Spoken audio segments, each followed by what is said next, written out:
दोस्तों, एकेडमिक फंडा के आज के इस वीडियो में हम पढ़ने वाले हैं क्लास 10th के ज्योग्राफी का चैप्टर नंबर 6 मैन्युफैक्चरिंग इंडस्ट्रीज। इस वीडियो में हम समझेंगे कि मैन्युफैक्चरिंग क्या होता है, मैन्युफैक्चरिंग क्यों जरूरी है, उसके बाद मैन्युफैक्चरिंग से जुड़े इंडस्ट्रीज के क्लासिफिकेशन और अलग अलग इंडस्ट्रीज के बारे में जानेंगे और वीडियो के सबसे लास्ट यूनिट में इन इंडस्ट्रीज की वजह से होने वाले पॉल्यूशन और इन्वायरमेंटल डिग्रेडेशन के बारे में समझेंगे। तो आओ सबसे पहले समझते हैं कि मैन्युफैक्चरिंग का क्या मतलब है। तो production of goods in large quantity after processing from raw material is called manufacturing. मतलब जब रॉ मटेरियल को प्रोसेस करके कोई वैल्यूएबल प्रोडक्ट बनाया जाता है, वो भी लार्ज क्वांटिटी में, तो इसे ही मैन्युफैक्चरिंग कहा जाता है। जैसे लकड़ी से पेपर बनाया जाता है, सुगर केन यानी गन्ने से सुगर यानी चीनी बनाया जाता है, आयरन ओर से आयरन और स्टील बनाया जाता है, एल्यूमिनियम से बॉक्साइट बनाया जाता है। तो ये सभी रॉ मटेरियल हैं जो डायरेक्टली नेचर में अवेलेबल है और ये सभी वो फाइनल प्रोडक्ट है जिसे हम यूज करते हैं।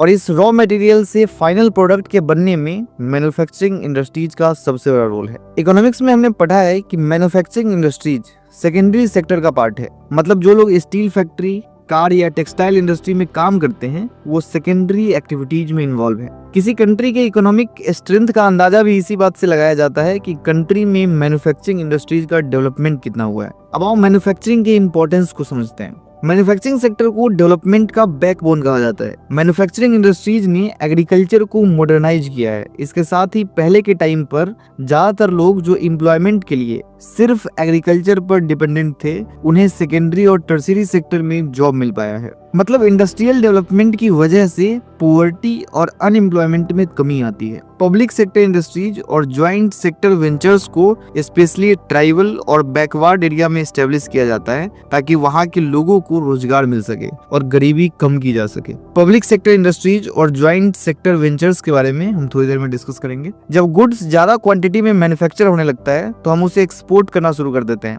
और इस एक्सपोर्ट की वजह से हमारा ट्रेड और कॉमर्स एक्सपेंड होता है और फॉरेन एक्सचेंज की नीड पूरी होती है। एक रॉ मटेरियल से कई गुड्स बनाए जाते हैं जिससे मटेरियल का वैल्यू बढ़ जाता है। इंडिया की मैन्युफैक्चरिंग इंडस्ट्री भी जितनी बड़ी और डाइवर्सिफाई होगी वैसे ही इंडिया का डेवलपमेंट भी बढ़ेगा। एग्रीकल्चर और ये इंडस्ट्री दोनों एक दूसरे पर डिपेंड है। इंडस्ट्रीज को एग्रीकल्चर से रॉ मटेरियल चाहिए और कुछ इंडस्ट्रीज के प्रोडक्ट्स फार्मर्स को भी चाहिए। जैसे एग्रीकल्चर के लिए irrigation pump, fertilisers, insecticides, pesticides, PVC pipes के अलावा कई टूल्स की जरूरत पड़ती है ताकि प्रोडक्शन को बढ़ाया जा सके। अब आओ इन इंडस्ट्रीज के क्लासिफिकेशन को समझते हैं। मैन्युफैक्चरिंग इंडस्ट्रीज को और बेहतर समझने के लिए इसे अलग अलग क्राइटेरिया के आधार पर क्लासिफाई किया गया है। सबसे पहला क्लासिफिकेशन है on the basis of source of raw material used. जैसे कुछ इंडस्ट्रीज में एग्रीकल्चर बेस्ड रॉ मटेरियल का यूज किया जाता है, जैसे टी, कॉफी, जूट, कॉटन, और कुछ इंडस्ट्रीज में मिनरल को रॉ मटेरियल के रूप में यूज किया जाता है, जैसे आयरन, एल्युमिनियम, सीमेंट, etc। मतलब रॉ मटेरियल के सोर्स के आधार पर दो तरीके की इंडस्ट्री है, एक एग्रो बेस्ड और दूसरा मिनरल बेस्ड। नेक्स्ट क्लासिफिकेशन है according to their main role. इस आधार पर भी दो तरीके की इंडस्ट्री होती है, पहला बेसिक और की इंडस्ट्री, दूसरा कंज्यूमर इंडस्ट्री। बेसिक इंडस्ट्रीज में वो इंडस्ट्रीज शामिल है जो रॉ मटेरियल सप्लाई करती है, जैसे iron smelting, copper smelting, etc। और कंज्यूमर इंडस्ट्रीज में उन गुड्स को प्रोड्यूस किया जाता है जिसे डायरेक्ट कंज्यूमर के द्वारा यूज किया जाता है, जैसे toothpaste, sugar, etc। Next classification है on the basis of capital investment. अगर किसी इंडस्ट्री में maximum investment amount 1 crore rupees का है तो उसे स्मॉल स्केल इंडस्ट्री कहा जाएगा। ये मैक्सिमम इन्वेस्टमेंट अमाउंट समय के साथ चेंज होता रहता है और अगर किसी इंडस्ट्री में इससे ज्यादा का इन्वेस्टमेंट है तो लार्ज स्केल इंडस्ट्री होगा। नेक्स्ट है on the basis of ownership. इसमें 4 तरीके की इंडस्ट्री है, public sector, private sector, joint sector और cooperative sector. Public sector companies को गवर्नमेंट के द्वारा ओन और ऑपरेट किया जाता है, जैसे भारत हेवी इलेक्ट्रिकल लिमिटेड यानी भेल, या फिर स्टील अथॉरिटी ऑफ इंडिया यानी सेल पब्लिक सेक्टर के एग्जांपल हैं। प्राइवेट सेक्टर को इंडिविजुअल्स या ग्रुप ऑफ इंडिविजुअल्स के द्वारा ओन और ऑपरेट किया जाता है, जैसे Tata, Bajaj, etc। Joint sector को गवर्नमेंट और प्राइवेट दोनों साथ में मिलकर रन करते हैं, जैसे OIL यानी oil India limited. Cooperative sector को रॉ मटेरियल के सप्लायर या वर्कर या दोनों के द्वारा ओन और ऑपरेट किया जाता है, जैसे महाराष्ट्र की शुगर इंडस्ट्री। नेक्स्ट क्लासिफिकेशन है on the basis of bulk and weight of raw material and finished goods. इसमें 2 तरीके की इंडस्ट्री है, पहला हेवी इंडस्ट्री जैसे आयरन एंड स्टील और दूसरा लाइट इंडस्ट्री जैसे इलेक्ट्रिकल गुड्स इंडस्ट्रीज।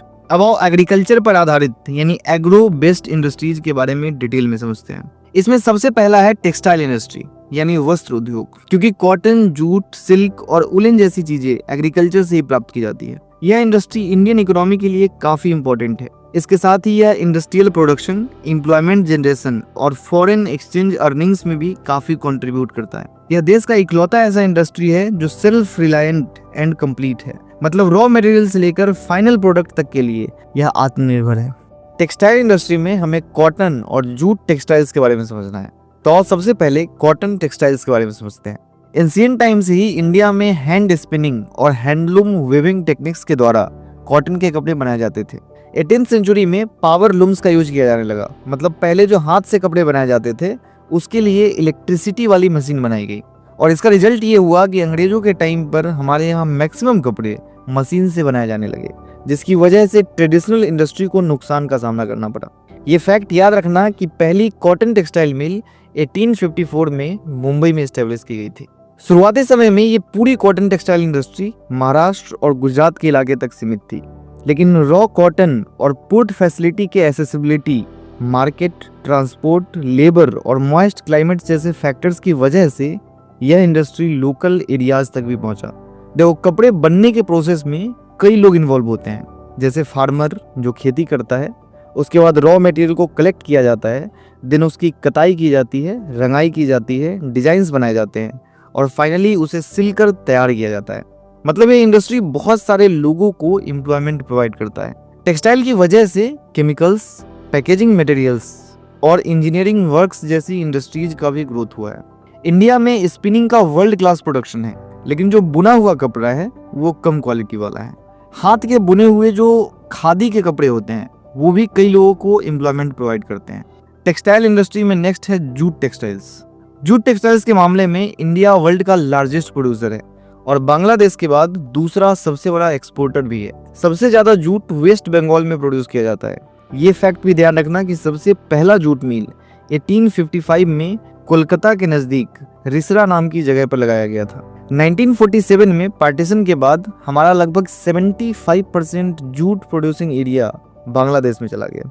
अब सवाल ये है कि आखिर सबसे ज्यादा जूट वेस्ट बंगाल में हुगली रिवर के पास ही क्यों प्रोड्यूस किया जाता है? तो देखो, यहाँ का वाटर ट्रांसपोर्ट काफी सस्ता और अच्छा है, रोड और रेलवे का नेटवर्क काफी अच्छा है, जिस वजह से रॉ मटेरियल्स को आसानी से मिल्स तक ले जाया जा सकता है। इसके आसपास के स्टेट्स जैसे ओडिशा, बिहार और यूपी से चीप लेबर्स को हायर किया जा सकता है। और सबसे बड़ी बात यह है कि कोलकाता के अर्बन एरिया में बैंकिंग, इंश्योरेंस और पोर्ट फैसिलिटीज अवेलेबल है। तो टेक्सटाइल इंडस्ट्री में हमने कॉटन और जूट के बारे में समझा। एग्रो बेस्ड इंडस्ट्री में दूसरा है शुगर इंडस्ट्री। तो शुगर यानी चीनी के प्रोडक्शन के मामले में इंडिया सेकंड पोजीशन पर है, लेकिन गुड़ और खांडसारी के मामले में हमारा देश पहले पोजीशन पर है। शुगर का जो रॉ मटेरियल होता है वो काफी बल्की यानी भारी होता है, लेकिन ट्रांसपोर्ट के टाइम पर इसके सुक्रोज का कंटेंट रिड्यूस हो जाता है। वैसे तो लगभग 60% शुगर मिल्स सिर्फ यूपी और बिहार में मौजूद है, लेकिन इसके अलावा महाराष्ट्र, कर्नाटक, तमिलनाडु, आंध्र प्रदेश, गुजरात, पंजाब, हरियाणा और मध्य प्रदेश के इलाके में भी इसका प्रोडक्शन बढ़ा है। पिछले कुछ समय में साउथ और वेस्टर्न स्टेट्स, स्पेशली महाराष्ट्र में इसकी प्रोडक्शन बढ़ी है, क्योंकि यहाँ जो शुगर केन प्रोड्यूस होता है उसमें हाइयर सुक्रोज कंटेंट मौजूद होता है। एग्रो बेस्ड इंडस्ट्री को समझने के बाद अब हम मिनरल बेस्ड इंडस्ट्रीज के बारे में जानते हैं। इसमें सबसे पहला है आयरन एंड स्टील इंडस्ट्री। यह बेसिक इंडस्ट्री है, क्योंकि दूसरी सभी इंडस्ट्रीज में जो प्रोडक्ट बनाए जाते हैं उसे बनाने के लिए आयरन की मशीनरी का इस्तेमाल किया जाता है। वहीं स्टील के प्रोडक्शन और कंजम्पशन से कंट्री के डेवलपमेंट का अंदाजा लगाया जाता है। इस इंडस्ट्री के रॉ मटेरियल और इवन फिनिश्ड गुड्स भी हेवी और बल्की होते हैं, जिस वजह से इनका ट्रांसपोर्टेशन कॉस्ट भी ज्यादा होता है। आयरन ओर से स्टील को बनाने के लिए आयरन ओर के साथ साथ कोकिंग कोल और लाइम स्टोन को 4:1 के रेशियो में मिलाया जाता है, और स्टील को हार्ड बनाने के लिए इसमें मैग्नीज की कुछ क्वांटिटी को ऐड कर दिया जाता है। ज्यादातर आयरन एंड स्टील इंडस्ट्री छोटा नागपुर प्लेट्यू के रीजन में मौजूद है, क्योंकि यहाँ आयरन और लोअर कॉस्ट में मिल जाता है, रॉ मटेरियल की क्वालिटी अच्छी होती है, चीप लेबर्स मिल जाते हैं और यहाँ के लोकल मार्केट में इसकी डिमांड भी है। नेक्स्ट इंडस्ट्री है aluminium smelting. Aluminium smelting metal से जुड़ी हुई सेकेंड मोस्ट इंपॉर्टेंट इंडस्ट्री है। एल्यूमिनियम वेट में हल्का है, इसमें जंग नहीं लगता, हीट का कंडक्टर है, मेलिएबल है, लेकिन जरूरत पड़ने पर दूसरे मेटल्स के साथ मिक्स करके इसे स्ट्रॉन्ग बनाया जा सकता है। एल्यूमिनियम का यूज एयरक्राफ्ट, वायर्स और बर्तन का मैन्युफैक्चर करने के लिए किया जाता है। मतलब स्टील, कॉपर, जिंक और लीड के सब्स्टिट्यूट के रूप में भी एल्यूमिनियम का यूज किया जाता है। एल्यूमिनियम स्मेल्टिंग से जुड़ी हुई plants Orissa, West Bengal, Kerala, UP, Chhattisgarh, Maharashtra और तमिलनाडु में लोकेटेड है। मैंने आपको बताया है कि एल्यूमिनियम को बनाने के लिए बॉक्साइट को as a raw material use किया जाता है। मतलब बॉक्साइट से एल्यूमिनियम बनाया जाता है और इसके बनने में इलेक्ट्रिसिटी का बहुत इंपॉर्टेंट रोल है। तो रेगुलर इलेक्ट्रिसिटी और raw material at minimum cost इस इंडस्ट्री के ग्रोथ के लिए जरूरी है। नेक्स्ट है chemical industries. Chemical industry India में काफी तेजी से ग्रो कर रहा है। इसमें स्मॉल और लार्ज दोनों तरीके के मैन्युफैक्चरिंग यूनिट्स शामिल हैं, जिस वजह से इनऑर्गेनिक एंड ऑर्गेनिक सेक्टर्स में रैपिड ग्रोथ देखने मिला है। इनऑर्गेनिक केमिकल्स में सल्फ्यूरिक एसिड, नाइट्रिक एसिड और सोडा जैसी चीजें शामिल है। वहीं ऑर्गेनिक केमिकल्स में पेट्रोकेमिकल्स शामिल है, जिसका यूज ड्रग्स, मेडिसिन और प्लास्टिक बनाने में किया जाता है। नेक्स्ट है फर्टिलाइजर इंडस्ट्री। पूरी फर्टिलाइजर इंडस्ट्री नाइट्रोजन, फॉस्फेट और पोटास के अराउंड सेंटर्ड है, जिसके थ्रू यूरिया, फॉस्फेटिक फर्टिलाइजर और डीएपी का प्रोडक्शन किया जाता है। पोटास को कंप्लीटली इंपोर्ट किया जाता है क्योंकि इंडिया में इसका कोई रिजर्व नहीं है। ग्रीन रेवोल्यूशन के बाद किसानों ने फर्टिलाइजर्स का खूब इस्तेमाल करना शुरू किया, जिसकी वजह से ये इंडस्ट्री एक्सपेंड हुई। लगभग 50% fertiliser production Gujarat, Tamil Nadu, UP, Punjab और केरल स्टेट के द्वारा किया जाता है। नेक्स्ट है सीमेंट इंडस्ट्री। आपको पता है कि किसी भी टाइप के कंस्ट्रक्शन एक्टिविटी के लिए सीमेंट बहुत जरूरी है। इसके प्रोडक्शन के लिए लाइमस्टोन, सिलिका और जिप्सम जैसे हेवी रॉ मटेरियल की जरूरत होती है। इसके साथ ही कोल, इलेक्ट्रिक पावर और रेल ट्रांसपोर्टेशन भी जरूरी है। यह इंडस्ट्री मेनली गुजरात में लोकेटेड है ताकि गल्फ कंट्रीज के मार्केट को एक्सेस किया जा सके। लेकिन पहला सीमेंट फैक्ट्री 1904 में चेन्नई में सेटअप किया गया था। नेक्स्ट है ऑटोमोबाइल इंडस्ट्री। यह इंडस्ट्री गुड्स एंड पैसेंजर्स के क्विक ट्रांसपोर्ट की फैसिलिटी प्रोवाइड करती है। इंडिया में कई जगहों पर ट्रक, बस, कार, मोटरसाइकिल, स्कूटर, 3 व्हीलर और मल्टी यूटिलिटी व्हीकल्स बनाए जाते हैं। लिबरलाइजेशन के बाद व्हीकल्स के कई नए मॉडल मार्केट में आए हैं, जिसकी वजह से पैसेंजर कार, 2 और 3 व्हीलर इंडस्ट्री का ग्रोथ हुआ है। यह इंडस्ट्री दिल्ली, गुरुग्राम, मुंबई, पुणे, चेन्नई, कोलकाता, लखनऊ, इंदौर, हैदराबाद, जमशेदपुर और बेंगलोर जैसे बड़े शहरों में लोकेटेड है। हमारे इस चैप्टर का सबसे आखिरी इंडस्ट्री है information technology and electronics industry. Electronics industry के थ्रू ऐसे प्रोडक्ट्स बनाए जाते हैं जिसकी वजह से कम्युनिकेशन फास्ट हो पाता है और टेली कम्युनिकेशन इंडस्ट्री का ग्रोथ हो पाता है, जैसे टेलीफोन्स, कंप्यूटर्स और रडार इसी इंडस्ट्री के पार्ट है। बेंगलोर को इलेक्ट्रॉनिक कैपिटल ऑफ इंडिया कहा जाता है। इसके अलावा मुंबई, दिल्ली, हैदराबाद,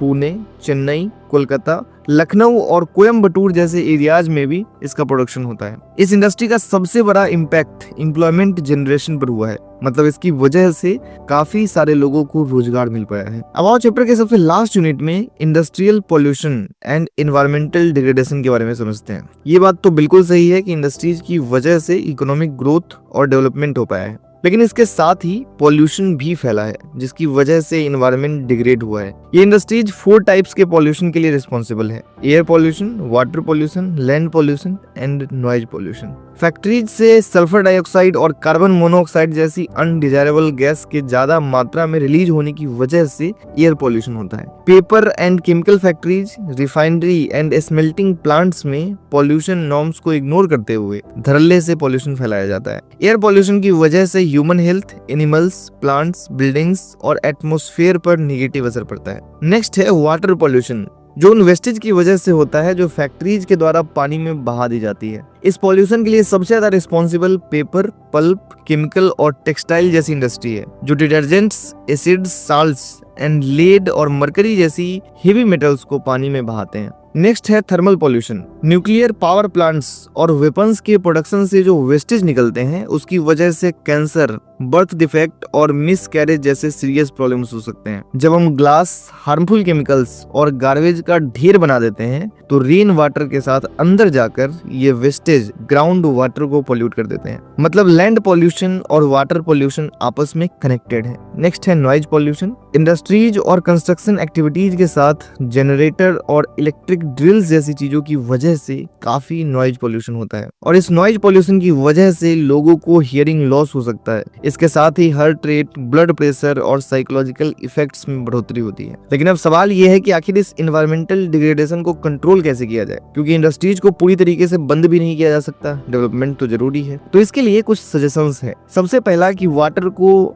जरूरत लायक ही यूज किया जाए और वाटर को रिसाइकिल करके दोबारा यूज किया जाए। दूसरा, वाटर की जरूरत को पूरा करने के लिए रेन वाटर हार्वेस्टिंग की जाए, मतलब बारिश के पानी को इकट्ठा किया जाए। तीसरा, वेस्टेज और हॉट वाटर को पानी में बहाने से पहले उसका ट्रीटमेंट किया जाए। ट्रीटमेंट के थ्रू सबसे पहले वाटर में जो वेस्ट मौजूद है उसकी छटाई की जाएगी, देन बायोलॉजिकल, केमिकल और फिजिकल प्रोसेस के थ्रू उसे रिसाइकिल किया जाएगा। नेक्स्ट सजेशन ये है कि जहां ग्राउंड वाटर का लो लेवल है वहां के लिए कुछ लीगल लॉ बनाए जाए। एयर पॉल्यूशन को कम करने के लिए ऐसा इक्विपमेंट होना चाहिए जिससे फैक्ट्री से निकलने वाली पॉल्यूशन को कम किया जा सके। मशीन्स और जनरेटर में साइलेंसर का यूज किया जा सकता है जिससे नॉइज पॉल्यूशन कम होगा। एनटीपीसी यानी नेशनल थर्मल पावर कॉर्पोरेशन ने नेचुरल एनवायरनमेंट को प्रिजर्व करने के लिए 5 पॉइंट सजेस्ट किए हैं। इसमें सबसे पहला है optimum utilisation of equipment, adopting latest technique and upgrade existing equipment, then minimizing waste generation by